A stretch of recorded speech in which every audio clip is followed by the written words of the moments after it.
Good morning, ladies and gentlemen. Let me extend a very warm welcome to you for this plenary session 1 of the Global Education Leaders Conclave. And the theme for the plenary session 1 is fostering innovations in education, best practices and next practices. And we have a very distinguished panel here to discuss this very important subject. We have of all the speakers who are listed in the book, 5 of them are here, 3 of them are already on the dais, and 2 of them are joining us in 5 minutes. Let me make some initial remarks. My job is very simple. I'm going to just coordinate the session and finish it in time, or as quickly as much possible in the given time. We are already behind schedule. We have started at quite late. We are about half an hour behind schedule. So we will try to conclude this session in 1 hour rather than 1.5 hours. So we'll try to bring it on track.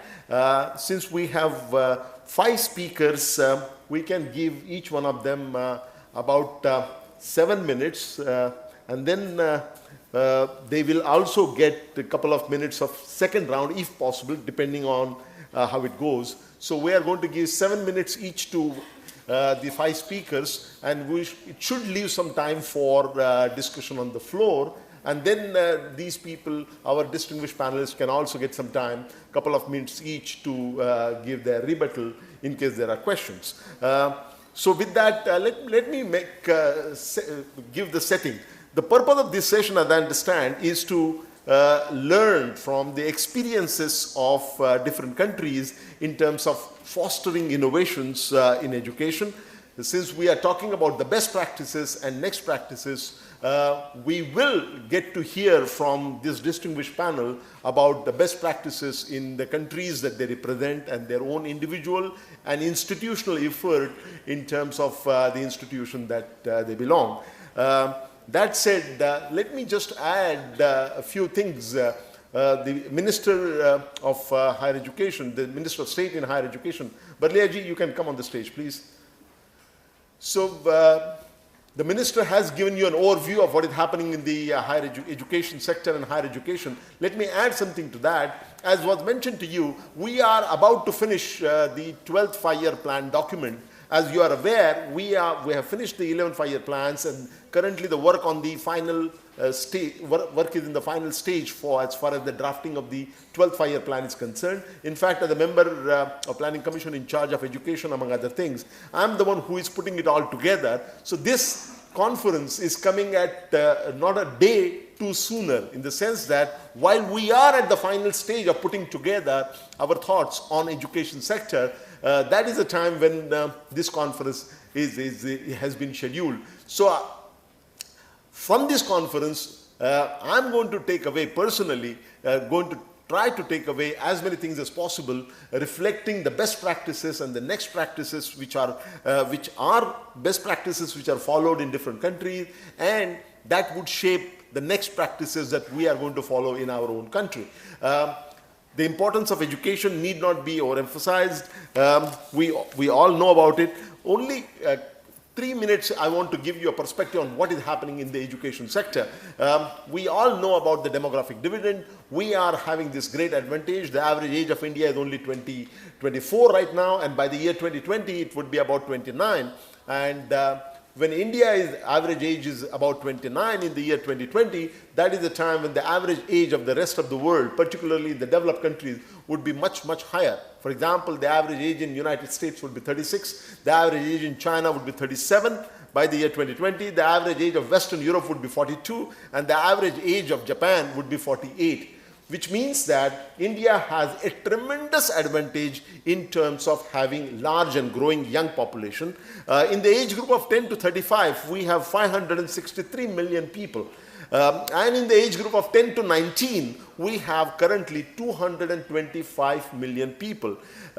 This incidentally happens to be the largest cohort of young people making a transition to adulthood, which means that India has a great potential advantage in terms of a demographic dividend that is fortuitously being available to us. And I must say that in India, it is recognized at the highest possible level that this demographic dividend needs to be harnessed. And if we fail to harness this demographic dividend, not only the future generations will never forgive us, we would be squandering an opportunity that comes into the life of a nation only once. And we don't want that to happen. And therefore, we are committed, the government of India is committed to harnessing this demographic dividend, because if we do not harness this demographic dividend, it will turn out to be a demographic nightmare, because we will have mouths to feed, but not the hands that can work.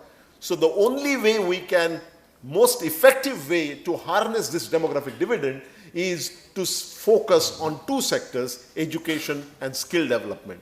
These are the two sectors which are going to be focus of the 12th five-year plan. In fact, in the approach paper to the 12th five-year plan, which was approved last year by the highest policy-making body in our country, that is the National Development Council, has clearly stated that education and skill development is a very high priority sector. And right now, we are in the process of finalizing the allocations for education skill development, and there are big and very ambitious targets about the education. There are various new things which are going to happen. In fact, the complete overhaul of education sector is expected. We started investing more on education from the 11th five-year plan. The same process is going to continue with a greater gusto in the 12th five-year plan, and various ideas are being talked about, and that is where I think this conference can be very useful in terms of learning from the best practices across the world. This is about the education. Then turning to the skill development, let me also mention that skill development along with education is a very high priority sector as far as the government of India is concerned, and that is going to be reflected. There would be a special chapter on skill development in the 12th five-year plan, and I'm currently drafting that chapter on the skill development. There again, inputs from this conference are going to be exceedingly useful. There I must tell you that the target that the Honorable Prime Minister has placed before us is very ambitious. The target given is that by the year 2022, that is 10 years from now, we should have technically trained person power of not less than 500 million people. Now that's a huge target. In the next 10 years, we want to have technically trained person power available to the extent of 500 million people. Because looking into the future, it's very clear that everywhere there is going to be an acute shortage of this skilled person power. India would be one of the few exceptions. In fact, it has been estimated by the year 2022, there would be a shortfall, a global shortfall in the technically trained person power of about 64 million people. If that is going to be the case, India is one of those few countries which has a surplus, but that surplus has to be properly trained. If we put our act together in skill development, what can happen, and we are certainly hoping and aiming at that by the year 2022, India can potentially emerge as a net provider of technically trained person power to the entire rest of the world, including China.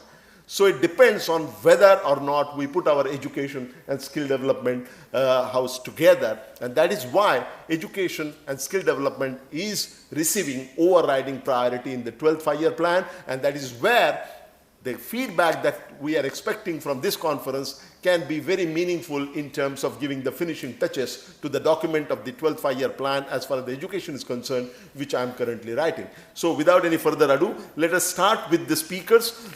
We will go in the same order in which they are listed. And as I said, each speaker will get about 7 minutes to begin with. And if the time permits, 2 more minutes later on if there is a discussion and there is a rebuttal. So let me start with His Excellency Dr. A.K. Jaguswar. Is he there? Yeah, okay. Our first speaker is as I said, His Excellency Dr. A.K. Jaguswar. He is the High Commissioner of Mauritius. Mr. Jaguswar.